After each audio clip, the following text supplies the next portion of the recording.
HIP is a registered charity and it stands for Honoring Indigenous Peoples. HIP offers a national youth-to-youth experience where young people immerse themselves in the rich teachings of Indigenous cultures. My next guest was one of only 50 students from across Canada selected to take part in this year's experience. I would like to welcome Juliette Sullivan to The Source. Welcome, Juliette. Thank you.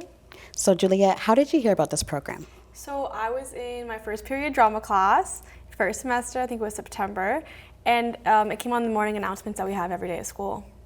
Okay, and what made you want to participate? I'm such a social person. I love meeting new people, and I am very involved in my school community, so I love to do everything that I can to promote just being inclusive and being kind. What was the application process like? So I first applied through paper. It was about 5 to 6 pages of like multiple choice, kind of short answer.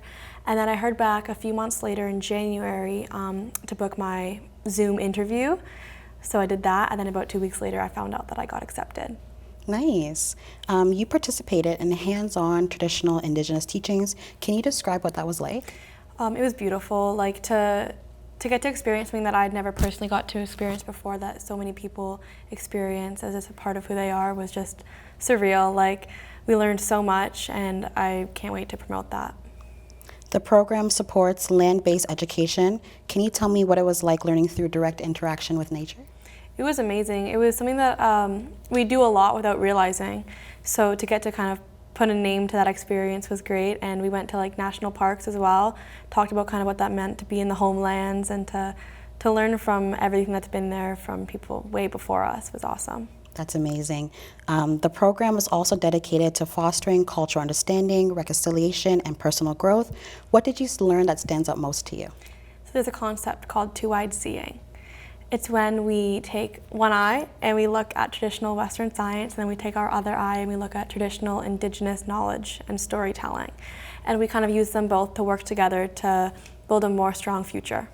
That's so interesting. You were a part of a movement that inspired youth to start creating powerful force for positive change.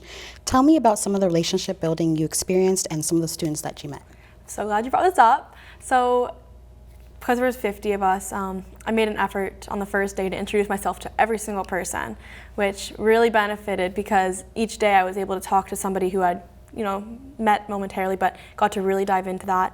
And every single person that was there had such strong passion for everything that we were doing, and it was so awesome to just see like who you are, you know what I mean? And there's a special group of people that I hung out with, and they were just so open about who they are and so proud of who they were that it truly inspired me. They're just amazing people.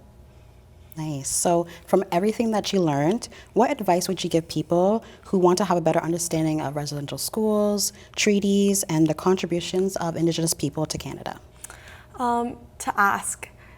People are so open to share, but not many people are open to listening. So if you feel that you're open to listening, ask. People will tell you. Look into your questions. There's so many resources that we have. We have websites, there's news, there's different forms of media, and there's just learning from traditional Indigenous elders and stuff like that. So there's always a way, you just gotta look into it. You were one of 2 Niagara Hamilton students that had the opportunity to attend this program. Where was it located? Well, they flew us out of Toronto, all expenses paid, to Halifax, and then from there we traveled by bus to Wolfville, where we stayed at Acadia University. So exciting. Yes. St. Paul gave you so much support. Is there anyone that you want to thank? Definitely my principal, Mrs. Micah. She was so excited, just as I was, and I remember going into her office at like 7:30 in the morning, so you could imagine everyone was a little tired, but she still got out of her seat, was like, oh my goodness, I'm so excited, I got to tell this person and we'll do this, and this to support. It was amazing. I'm very grateful for that. So now that you have all this knowledge, what are your next steps with this information that you've learned? I'm trying to look into furthering my involvement with Rotary.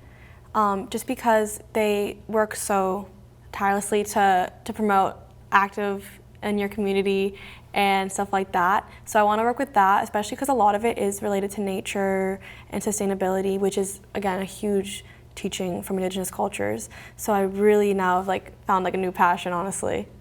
Thank you so much for joining us, Juliette. That was amazing. Thank you so much for having me.